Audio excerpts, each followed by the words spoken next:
I mean, I was thinking about the Torah portion this week, Beshalach, and it's like very much about fear and courage. And it is, not letting fear take hold in your life and having that courage. And with like the environmental crisis that we are living in now, it can be so dismaying and discouraging. Like, what can one person do? But literally, Tu B'Shvat is saying we are celebrating trees. We are grateful for everything the earth provides for us, and we can address this individually and collectively. Welcome to Purple Honey, a gathering of female voices where we explore in conversation the sweet spot between Jewish wisdom and feminine spirituality. I am your host, Jody Bayless. We are on the heels of the month of Adar, and we are saying goodbye to the month of Shevat. Shevat is such a good month. It is the month where we celebrated one of the 4 Jewish New Years, the New Year of Trees. Shevat is the month where we began to imagine the first taste of spring, where in the Northern Hemisphere the quality of light shifts and there is more of it. Shevat is the month where the sap begins to bubble up inside the trees, and we celebrated that magnificence by eating and admiring fruits of all kinds. During a Tu B'Shvat outing to the National Botanical Garden with our Jewish community, the New Synagogue Project, when I was in the Botanical Garden, there was this sense, along with the trees, that my body was also waking up in the midst of all of the luscious canopies and the knobs of tingling vines. Shevat was also the month where we read the Exodus story, and that communal retelling will stay with us as echoes until we arrive at the harvest holidays of Passover in just a couple of full moons and Shavuot. Shevat came with so many seeds, so many tastes, so many stories, and what we imagine growth could look like. So when I met my guest in today's episode, Sarah Newman, during a gathering at my own house during Sukkot, I was over the moon to find a kindred spirit who is a food storyteller of sorts. Sarah Newman is a writer, food enthusiast, cook, and social justice advocate, and she created Neesh Noosh, which means tasty treat, a blog where she details her year-long project to learn the weekly Torah portion and create recipes inspired by themes that emerge from the text. And when she began this project in 2014, it was also the end of the Shemitah cycle, an agricultural year of rest that occurs every 7 years. So Sarah incorporated local and seasonal ingredients and prepared vegetarian recipes to integrate Shemitah principles into her project. Sarah continues to develop recipes inspired by Jewish communities she has met around the world, from India to Italy, and she continues to write about current issues as they relate to food through a Jewish lens. As food is at my own core of my professional family life and spiritual life, I was so excited about our conversation. We explore food and the web it weaves in our lives as it intersects with all the things. We talk food and health, food and social justice, veganism, food as a creative language to process deep themes emerging from Torah and Jewish cycles. I hope you enjoy our conversation as much as I did. It was truly delicious. As you were growing up, what did you like to eat? Oh, that's a great question. And just as an aside, it's funny because I'm giving a talk tomorrow night at a synagogue about veganism, and so they asked me, please tell your personal story. But growing up, it was interesting because we had meat and dairy in our house, but not that much. So we would always have chicken on Shevat, and I would eat a lot of tuna fish sandwiches and tuna melts, and then an occasional hamburger. But we were not a heavy meat and potatoes traditional American household. And I think part of it is because my mom, growing up, when I was growing up, she was a pescatarian, plus she was a wildlife conservationist. So there was already this sense in our house of welfare for animals, plus we had 1 million animals in our house. So we were just not a very meat-centric household. But it didn't mean that I didn't eat meat. But I also had a kind of repulsion to a lot of meat naturally, instinctually. I'll never forget like school lunches sometimes where there'd be meat and I just couldn't eat it, or being at a friend's house and they would serve meat and I just didn't always want it. So, but some of my favorite things growing up, it's weird, like I loved salads and vegetables, and I liked cooking, and I had like a little like Sesame Street baking set, would like make cakes, and I went to cooking camp one year. I mean, things like that. So it's always been been part of me. So food, so it feels like that, so food was very much present in your life, and on many levels, with your mom being a conservationist as well. You also just having that in your realm of your personal space. Yes. But I think also, I mean, American food was so bad when I was growing up. I mean, the culture of food, it was gross. It was like Velveeta instant mac and cheese, and I mean, the food was gross. Like we had, the idea of like organic food or things like that were not there. Iceberg lettuce, like canned peaches.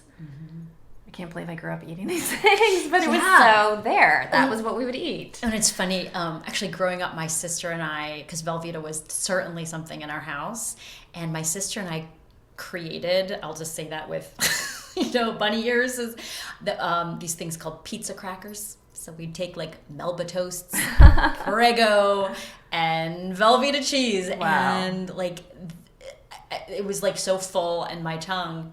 And to your point, like about the food that we're eating, this level of the word gross, I think just like this, it was, I mean, I guess processed is one word, but I remember food becoming more alive. This was in my own household by the time I got to high school. Yes. Like Shabbat dinners certainly transformed. Yes. I remember going to the Bethesda Food Co-op and buying TVP, textured vegetable protein, when I was like a teenager, making chilies, things like that. Like that was so radical at the time. But clearly I'd moved on from like Velveeta mac and cheese and things like that, and to go to the co-op and see all these things and start eating them it was like a novel. Totally novel, and oh my gosh, what is this, and how do I cook with this? And did you find that it was self-teaching, or was that also part of your growing up experience? Oh, it was self-teaching because my mom hates cooking. So my mom was the one who would cook generally, because my dad would always come home very late from work. So she would prepare dinner for my sister and me. And it was always very basic food because she hated cooking. And then it was interesting because my dad would come home several hours later and often make a salad for his dinner, and I would come and join him for that. So when I started going like to the Bethesda Food Co-op and finding TVP and other things, I was bringing them home and cooking them myself, and just starting to figure out how to cook, since my poor mother hated doing this. So.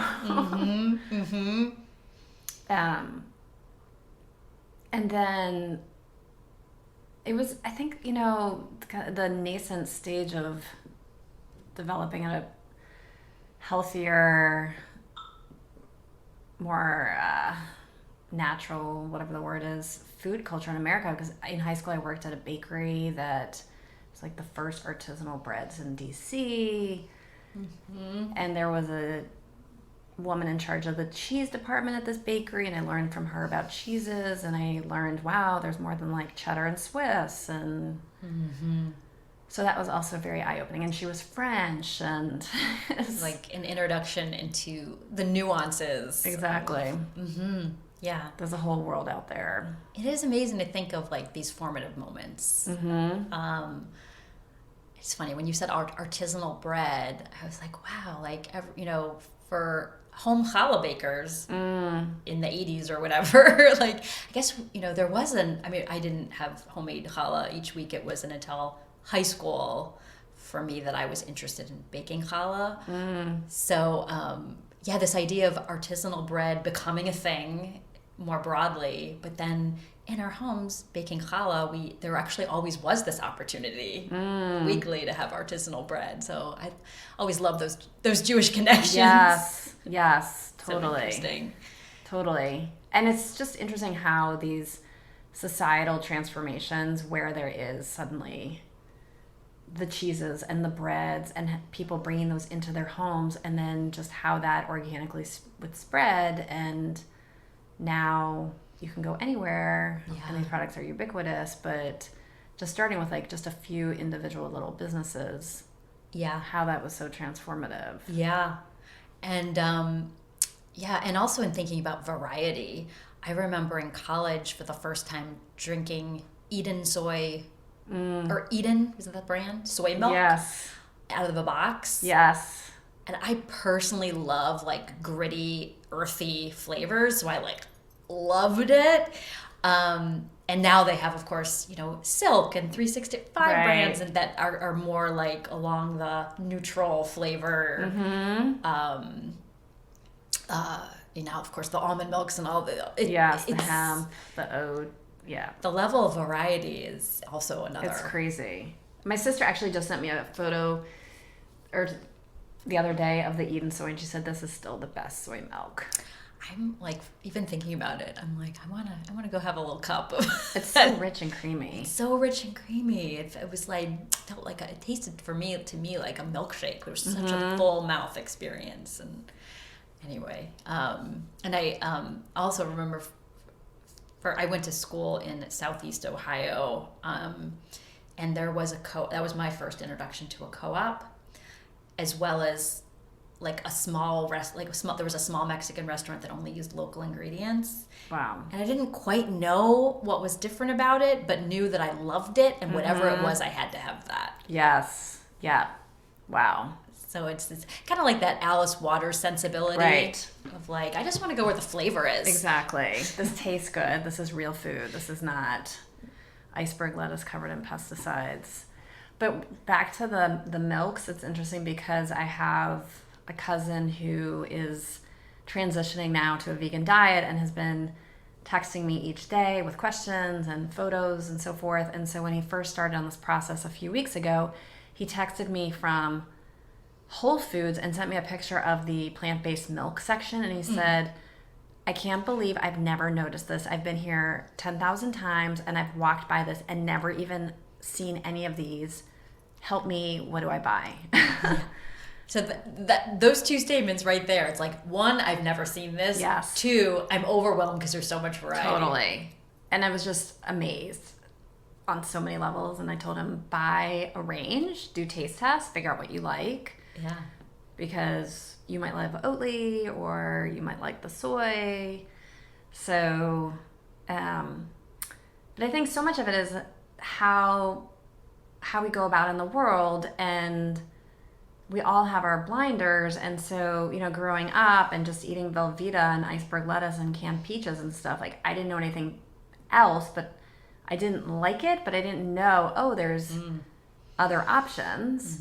And then starting to go to the co-op or working at this bakery, things like that, I started to learn, there's other foods that are out there, and we can eat in a different way, and we can eat better food. So fast forwarding from your childhood to 2014, when there was a shift for you, it was Rosh Hashanah, it was a new year. It was also the year of Shemitah, which we can talk a little more about, but generally the concept of agriculturally, historically, the land every 7 years is fallow. So you were inspired to embark on this project. And can you tell us a little bit more about what that felt like, how that spark was ignited for you? Yeah, it was this weird confluence of so many things. I was living in Los Angeles and was very immersed in the Jewish world there and was living a very observant life. But I hadn't been raised in an observant household and felt that there were so many gaps in my knowledge in Judaism, and it's obviously still an ongoing, lifelong learning process. But one thing I realized is I'd never sat down and read the Torah each week, and had never not only read it, but really studied it and tried to learn and read commentaries. And at the same time, I was really curious about trying to look at how to process what I would be learning and how to not just keep this for myself, but through this exploration and year-long commitment to really deeply studying Torah, how could I be sharing this with people, and decided to do a blog. And because I feel my creative side in life is through writing and through food, and it's how I express myself, I came up with this crazy idea that I would create recipes that are inspired by the teachings of that parsha, and that use that as a way to share what I'd learned, and then set this doubly hard standard for myself, which was that everything that I would cook would have to be purchased from local farmers, which in LA is really easy because there's year-round incredible produce, and I was already such a devoted patron of my local farmers market and extraordinarily committed to sustainable agriculture and supporting local farmers. So it wasn't a stretch for me to do that, but it did make it more challenging in the recipes I would create because I had created this standard. And then the added layer was that there was the year of Shemitah, and so many Jewish organizations were really focused on exploring Shemitah and what this means and how it manifests in the 21st century. And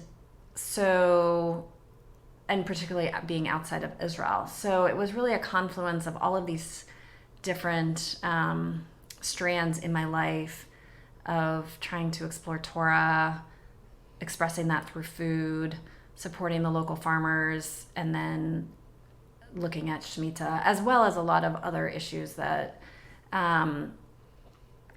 tended to fall under the guise of agriculture, and looking at those through each Torah portion.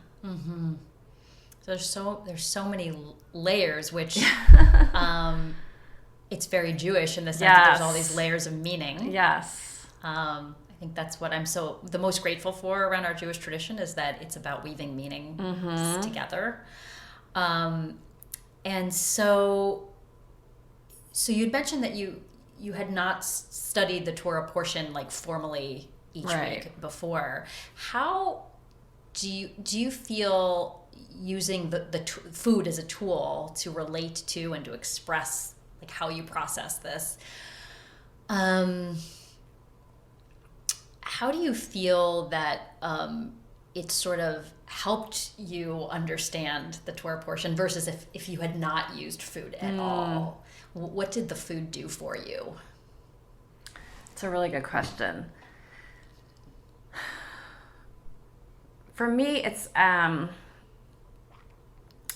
farmer. It's sort of like being a painter, and I am not a painter, but I look at the farmer's market as sort of the color palette. And then in the kitchen, how do I create something that's reflecting these ideas? So sometimes it could be something extraordinarily simple, but there was so many layers of meaning in it, even though visually or the ingredients might be very simple, whereas sometimes it would be something that's very complex recipe, many different ingredients. But it was, for me, food is so much of a language of how I can communicate and engage with people. And if I had just written about the Torah portion without the food, one, I wouldn't feel qualified to do that. And obviously because we have an extraordinary history and number of scholars who write about the Torah portion each week. And so I don't feel I would be contributing anything. What would I be adding? But I felt, okay, I'm not going to go that route because I'm sort of at a kindergarten level and these people are scholars. But I am passionate about cooking and Judaism, and I don't want to just have yet another Jewish food blog that's doing another version of like matzo ball soup, but that I can infuse these foods with Jewish values and ideas in sort of a more abstract, interpretive way. It's so beautiful, and I completely resonate. I live in that level too, and you call it. There's two phrases that stuck with me. First of all, it was Jewish food 2.0. Yes, basically what you just described is pulling from those themes or that emerge either from our texts or from Jewish time, and using food as the creative, expressive tool to really like embody and capture some of these universal themes. Exactly. And I've been reflecting on this as well since we are in Tu B'Shvat time, and sort of the conversation I've been having with myself is. Which then I read basically on your blog, so perfect. Which is like, okay, there's Jewish food and then there's Jewish food, and so to what you just said, there's matzo ball soup, or there's whatever the Sephardic traditions are, or like Iranian rice with. Yes. There's all of these Jewish foods, and then there's I feel like we're really in a time of embodiment where we're going back to the land, we're going back to body-based rituals, in this environment and this time of climate change. It's almost like we're being pulled back there naturally. Yes. Like we have no choice but to be on the land right now. And so, and to draw from those body-based, land-based traditions. And so this idea of Jewish food 2.0, I feel like there's something there that you've captured. And I'm just thinking your blog is amazing in that, by month, over the time that you took on this project for the Shemitah year and now continue to capture Jewish time, seasonal cycles, and themes that come from the months. This idea of one that comes to my mind was actually getting close to the Torah portion we'll be reading soon is the building of the tabernacle. And there was one year that you used very colorful foods and almost like using sticks and assembly. Yeah. Can you tell us a little bit about that? I'm trying to remember which the recipe was. It might have been roasted, what was that? Roasted, it was like different roasted like turnips and potatoes or something. But but a lot of what I've tried to do is using the food in a more symbolic way. And I know a lot of traditional Jewish foods do have symbolism, like why do people eat, say, round carrot pieces at Rosh Hashanah to symbolize gold coins. Like, we do have that. But I think a lot of the things that I tried to do was taking concepts that I had derived from that Torah portion and then translating that into food. So I remember there was one, I think it was, for example, about all the different tribes, and I called it We Are Family. And so I used like 12 different ingredients, and then the idea was you take all the different ingredients, cook them separately, and then put them together as a stew. Or there was one where I think I can't remember what the Torah portion was, but it was about humility and vanity. And so I'd made kind of a very spongy pancake. So there was one that I had done where it was the idea of like separation and unity. So the ingredients, there was 2 ingredients that were presented separately, and then the idea was at the table you fold them in together. So it's not as on the nose per se as the golden carrots at Rosh Hashanah idea, or the black eyed peas at Rosh Hashanah, or Hamantashen at Purim.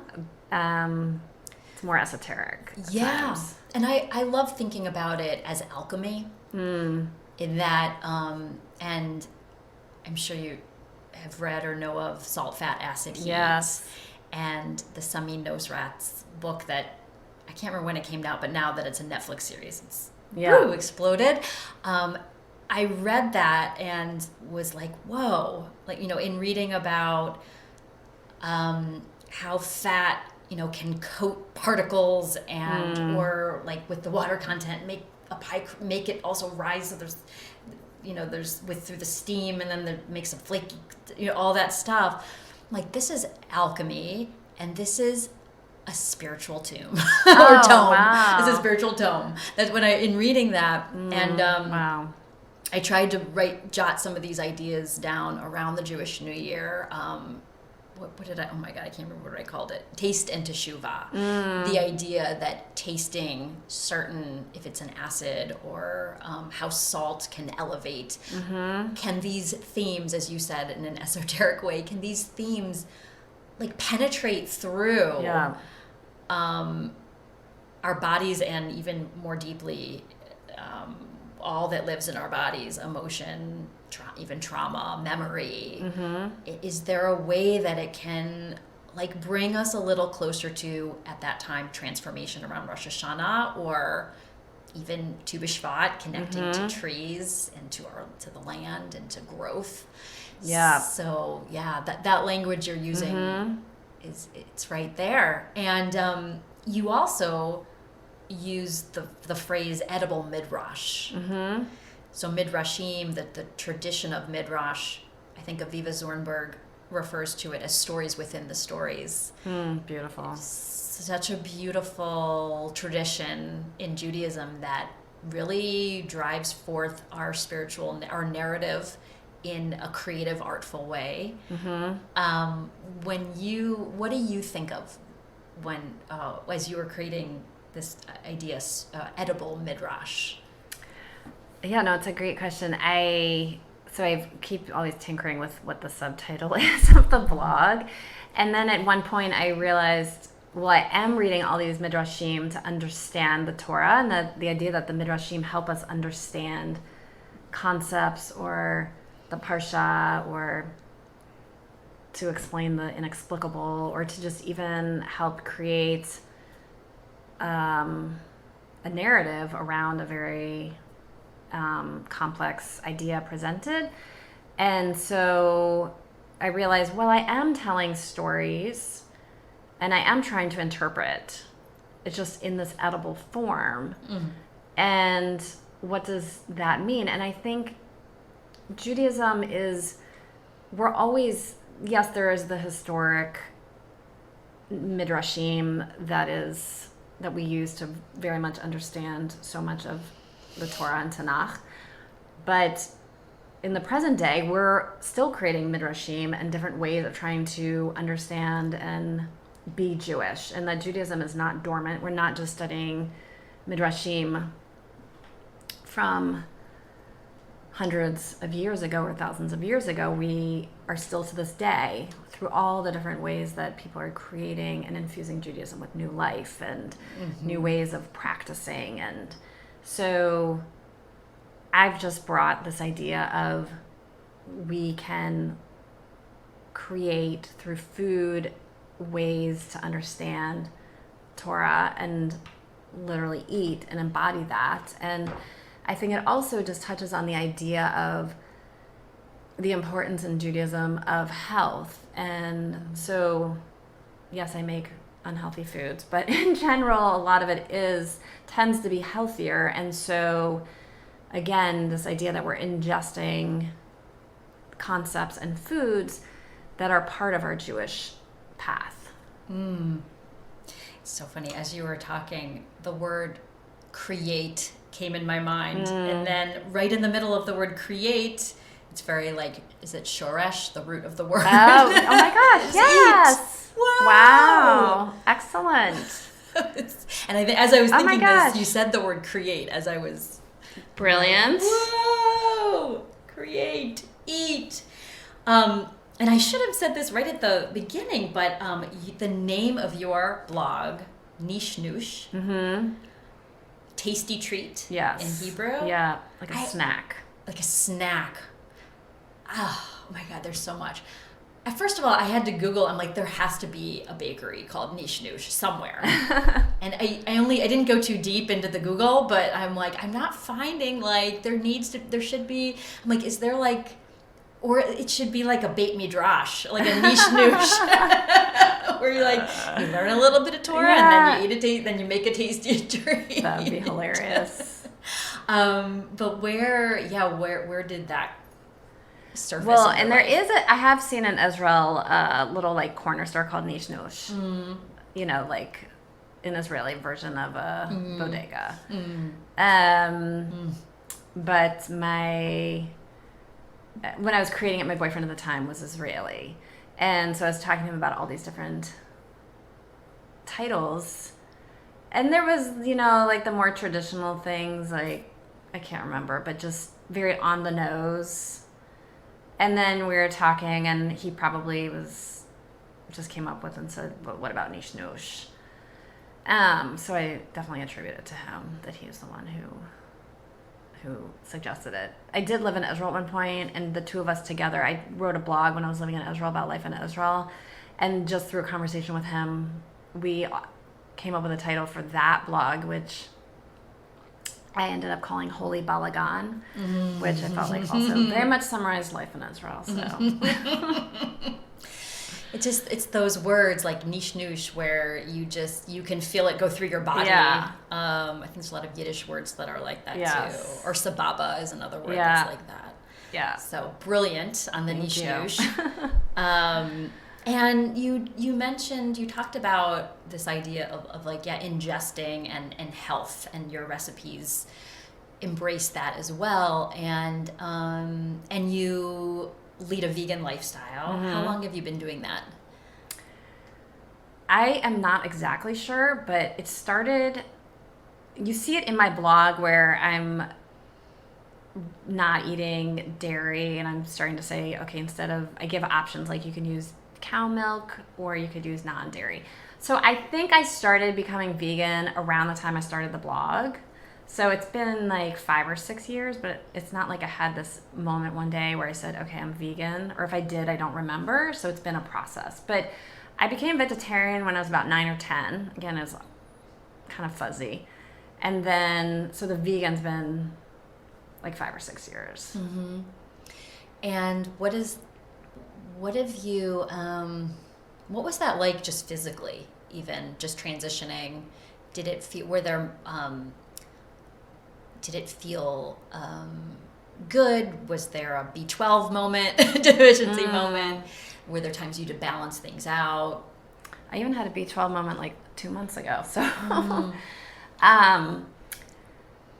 I had tried to be vegan actually a few years before, and it didn't work out well. And I think it's because I wasn't spending the time, I wasn't intentional enough with my meals and what I was cooking.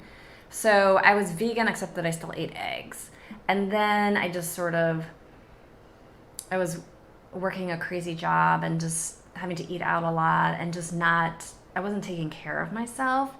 And so it wasn't successful. And then when I started again, this 5 or 6 years ago, it was pretty easy. And I think partly because I was more focused and able to spend the time. And also because vegan products had then at that point become ubiquitous, and it was so simple. It wasn't like I had to go and search out for like a soy milk or an almond milk, and there were so many yogurts, and so there was no disruption in my life. And then on top of it, I was living in Los Angeles, which is the vegan heaven of America. And so and fresh produce and amazing farmers markets every day. And when I was working from home and able to make, fresh bread and cook everything from scratch and not working these crazy hours, so it just made it very easy to make that change. So it was like a time in your life, location that sort of supported that. And I was looking at some of your recipes. You had a vegan Hamantaschen recipe last year. Yeah. I want to try that.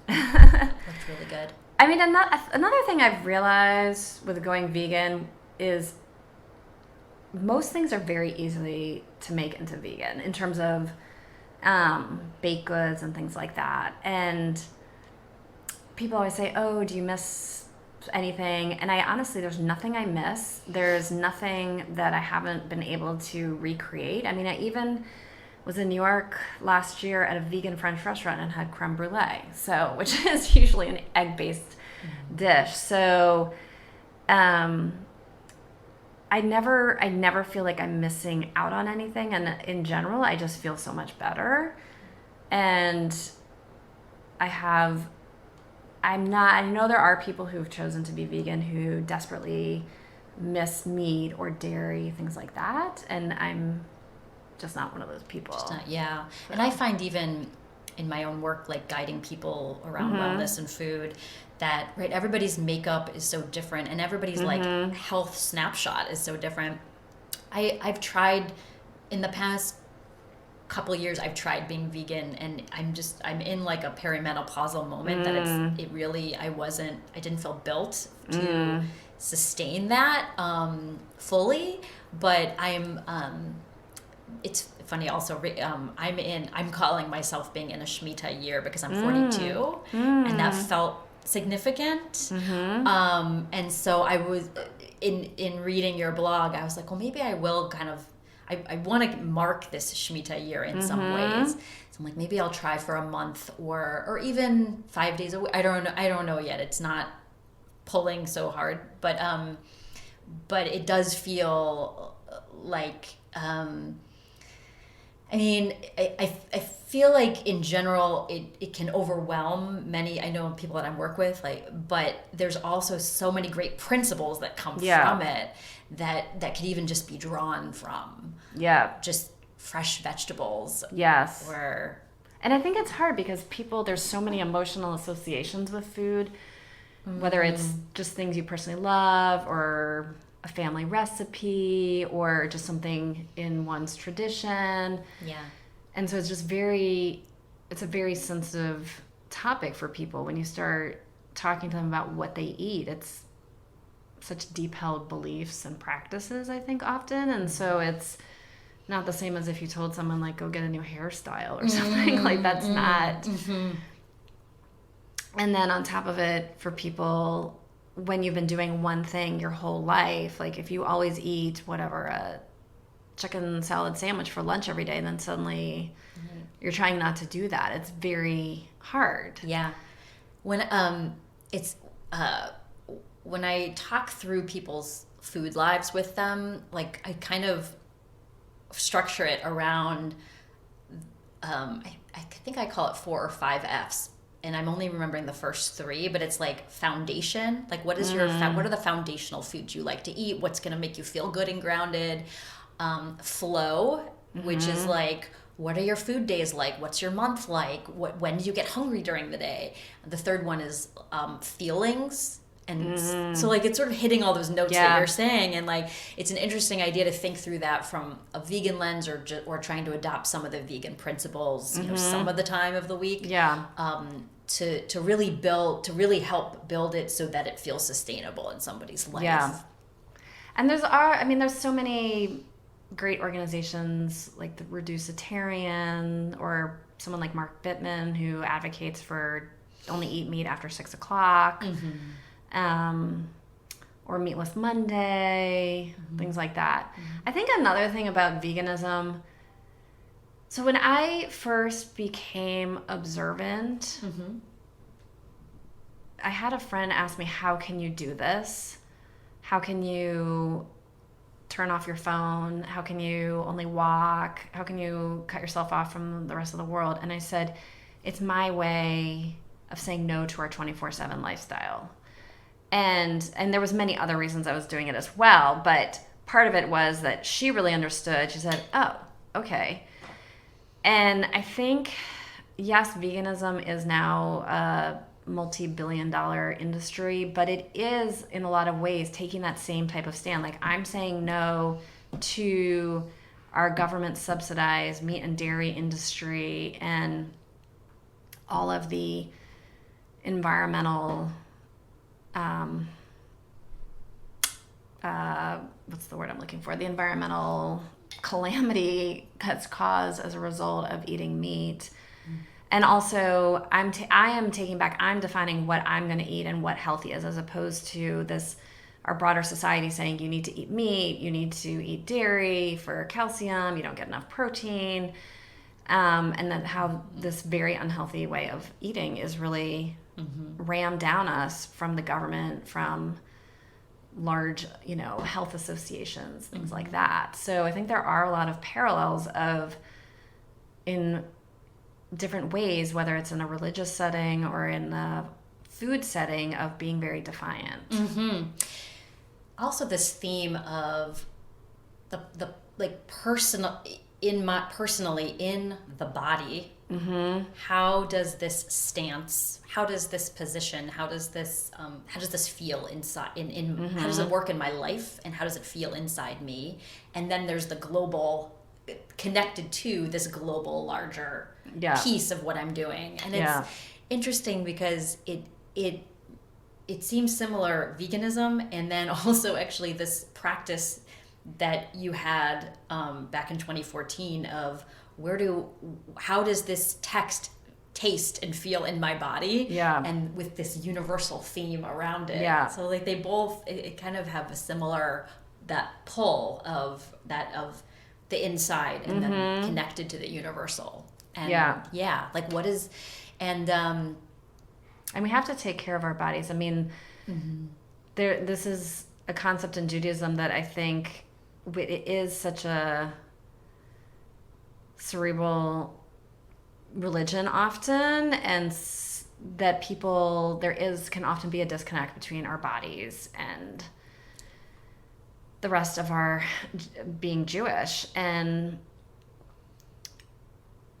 it's just, food is obviously critical to our health. And so, from Maimonides forward, there's been rabbis talking about the importance of taking care of our bodies and our health and so forth. And so if you're eating something that's certified kosher but is junk food, or an animal pump with hormones, or something that's just laden with sugar and fat, how is that really following Jewish law or ethics or morals? There was a quote I pulled from an article I think you wrote. You said, food becomes holy not only through blessings we say, but also how we grow and prepare it. And that idea of, we have this in the Jewish tradition prescribed blessings for certain types of foods. And in this Tu B'Shvat season, where we double down on those and really acknowledge the fruits and the food. And what you're saying is just by the way we eat, by the consciousness, we're bringing in blessing through consciousness as well. Which is a beautiful idea. Exactly. And I always look at it as we have this amazing opportunity. I feel so grateful that as Jews, every day, everything we do, we're challenged to live to the highest moral standards possible.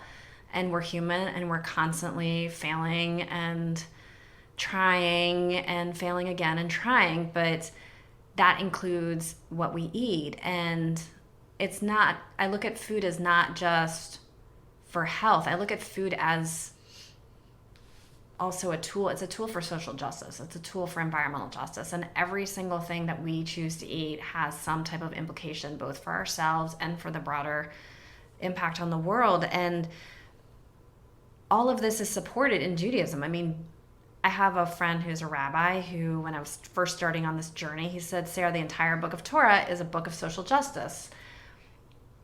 And yes, there's so many ways to interpret and understand Torah, and people use Torah in many different, there's many teachings beyond just social justice. But for me, food is part of social justice. And so if we are being challenged each day to live our lives to the highest standards as Jews, food is part of that. Mm-hmm. And food gives us the opportunity to protect the environment, to care for animals, to help workers, to ensure that we're saving, water. All of those things are rolled up into everything we eat.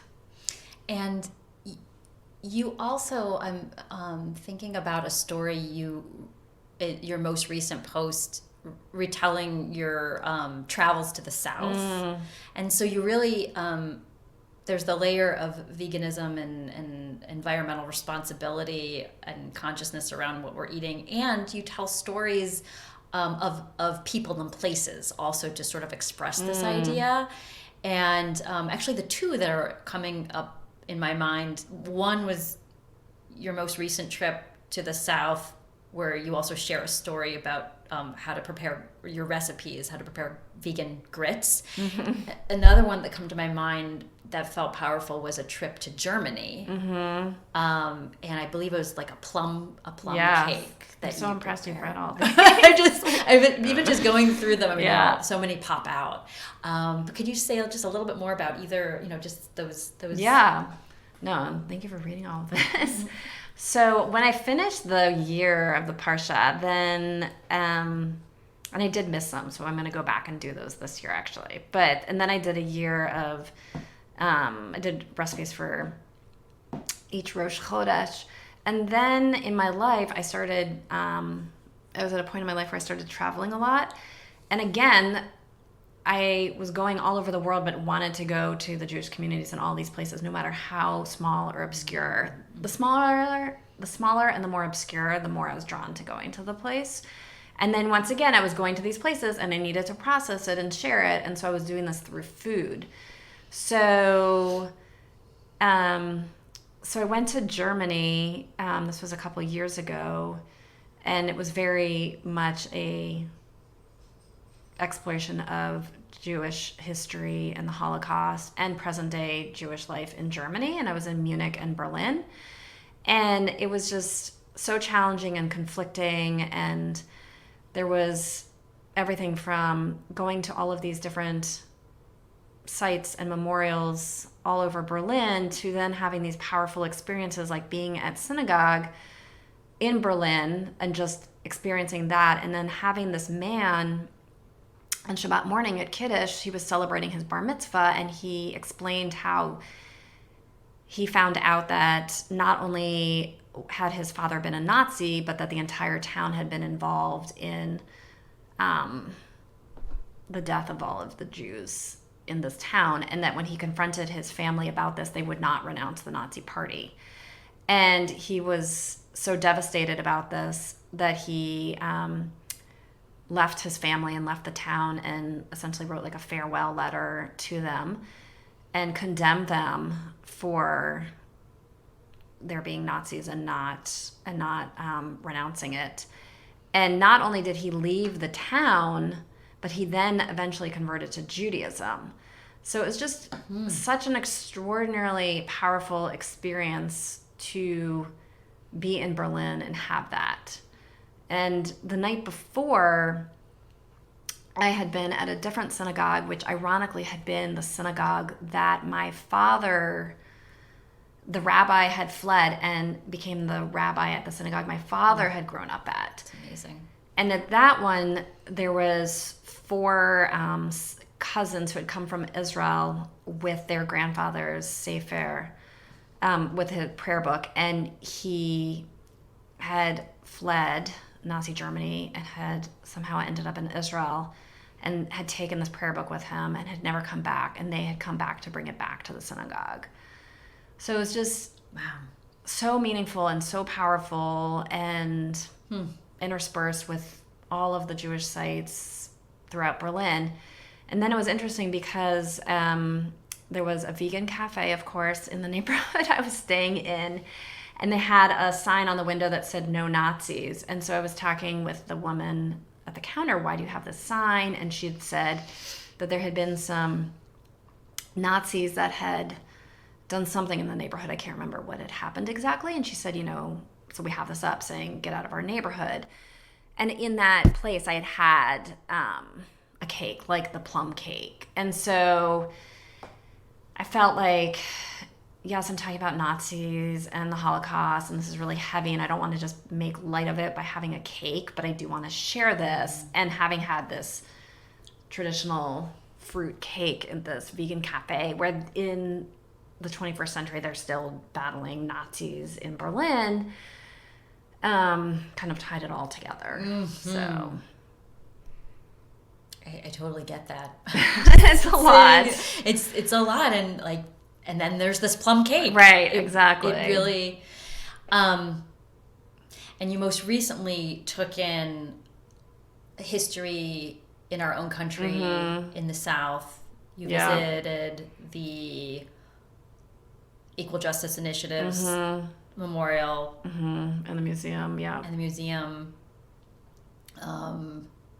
raising awareness and honoring those that lost their lives through lynching, as well as visiting other synagogues. Yeah. So I did this trip through, it was mostly Alabama and then Mississippi, New Orleans, and a little bit in Memphis. And it was to visit civil rights sites and then also overlaid with Jewish history, because I'm fascinated with Jewish communities in obscure places.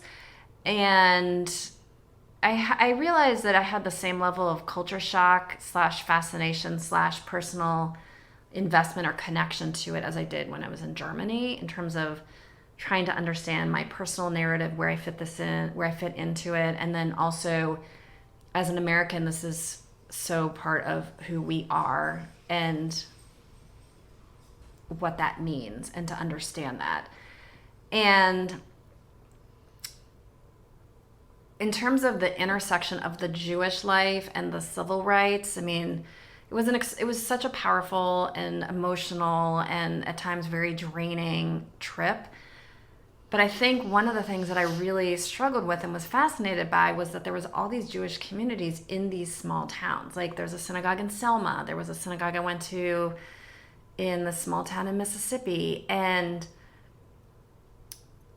to reconcile Jews' role in Southern history and what that means. And it was very hard because it wasn't the social justice leaders that I'd expected, and it was the complicity or lack of action, just taking a neutral stance, that I found very disturbing. And it's not to say that all Southern Jewish communities were in that way, but there wasn't this movement among Southern Jews the way there was of the Northern Jews who came down. Right, like the freedom rides. Exactly. All the Jews that you hear about that were like the leaders of the civil rights movement were not coming from the South. And when I met with the incredible Institute for Southern Jewish Life, a woman there, she said, look, in the same way that other whites spanned the political spectrum of the civil rights movement, Jews were the same. And which was really hard to take in. It was very hard. I think because I grew up in a household where Judaism was about social justice. And then how do you reconcile Jews standing idly by in the civil rights movement. And I'm not as versed in the history as you.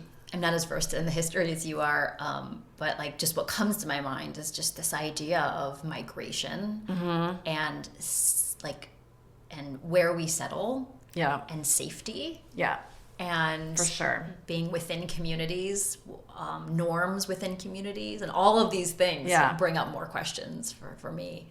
It's really interesting. Survival. And it's easy. I mean, look, it's also easy for me to come down like in 2019 when I was, December 2019 and be like, how could they not have acted? Well, I mean, they were fleeing anti-Semitism elsewhere, and it's easier to sit here and say that. And they're living in a system of the Klan, for example, and going up against the Klan, that's not a simple thing. So that's very complex, and just the societal relations, like how do you survive in that? Yeah. So, but it was also very painful to know that Jews were often benefiting from the system of enslaved people, and that the Lehman Brothers got their start in Montgomery, and that many Jews would have an enslaved person in their house. But at the same time, that was the epicenter of slavery in the Deep South, but all of America was benefiting from slavery. So even if you were in the North, maybe you were running a textile mill that was getting the cotton from the South. So we're all responsible, but I think it's just, how do you take that in to know that? It's a lot to take in the process. And it sounds like, traveling for you, whether it's to the Deep South, to Germany, to Italy, to India, that you're taking in these stories, and just as and like the recipe is a piece of that processing. As you're experiencing it. And in your trip to the South, this you choosing something so simple and meaningful as grits. It speaks volumes in a way. And I ate so much grits on that trip, and I seeked out grits, and I talked to people about how they would prepare their grits, and because I do find it fascinating. I love, in addition to visiting these Jewish communities, like just exploring local food and what local food culture is and how that manifests. And finding the vegan bakery in exactly Germany. Yes, and also in New Orleans, the best vegan bakery ever, Breads on Oak, which everyone should go to. But I think also like something like grits that is so quintessential Southern, and it's so foreign outside of the South, but then it's a food that is so representative of the South in so many ways. And so how else could I capture this trip in terms of a food? I mean, I can't think of anything else that's emblematic of the South. So I will say, can I just say one other thing? There was this synagogue. It was,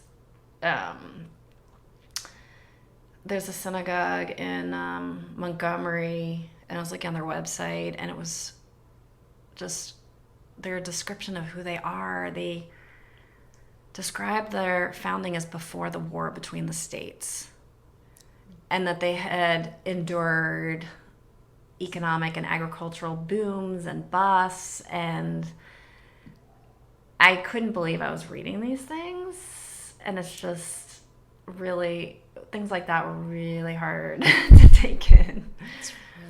It's fascinating.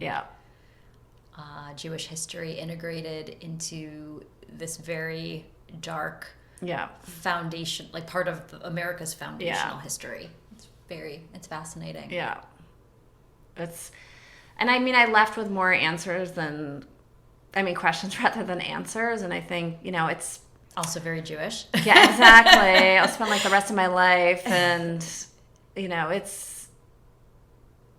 I think it's just like we're all complex beings and people are doing what they can to survive. And it's easy to get on like a moral high horse and come down there with my perspective. Like I grew up on the East Coast and, well, why didn't people do this? Or why did people do this? Or whatever it might be. And it's easier to stand back and judge people when there was probably a lot of fear and desire to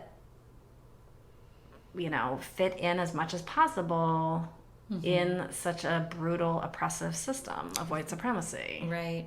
And we're also in a moment in this country as Jews to both, there's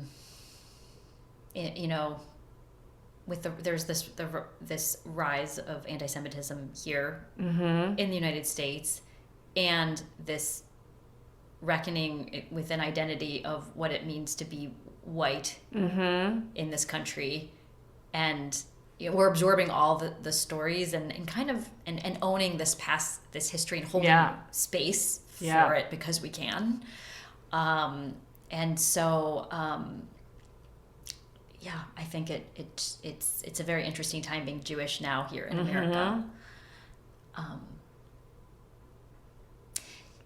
So switching gears, in closing, there's all of these big stories that you take in, whether it's, again, like just narratives from all of these, as you said, just Jewish communities that are kind of in funky places. Yeah. And, also in line with taking in our stories and recreating stories through food. So in this time, in this moment where we're in the month of Shevat, which is kind of a nice shift from like the really, really dark months.